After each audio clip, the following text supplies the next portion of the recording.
The main reason I think we chose tires was one, it was different.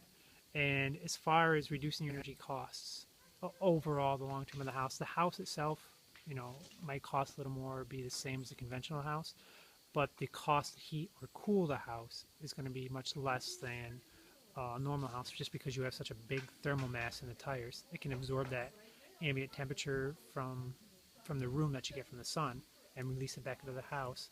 So it kind of regulates its temperature, so you don't need much of an external heat source to heat or cool the house. And we just love that idea. And then we're using a material that would otherwise be wasted, tires. His main idea when we first started dating was he always told me he wanted to live in a redneck double wide, which we succeeded to do with the current house temporary shelter that we were living in. And I don't know, we discussed a log cabin, we discussed a few different things, and then he came across this, and I was like, if you think you can do it, let's do it. I really didn't question it. Oh, we started a few years ago, 2010 actually. It took until last summer, July 4th was the Independence Day for pounding tires for the main part of the house. And then we got some of the roof started last summer and then pretty much wrapped it up and did a little bit in the winter, not a whole lot, cut a lot of wine bottles. Being able to use these types of materials in a building is kind of exciting because somebody else might look at, a wine bottle and say, I'm just going to recycle it, or a tire and I'm going to take it to the dump. But, we're like, well, that would look neat in the wall as part of the structure of the house. So that's just, unique views or values, I guess.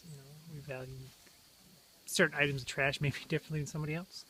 When we first started designing it and things, like even the size of the kids' bedrooms, I didn't expect, when we said footage and things, I didn't expect things to be quite as big as they are. And then to have, in the main portion of the house, I think it's 911 tires, is just an amazing amount of tires to have used and prevented from going into the landfill is a major part. It's a labor of love, but it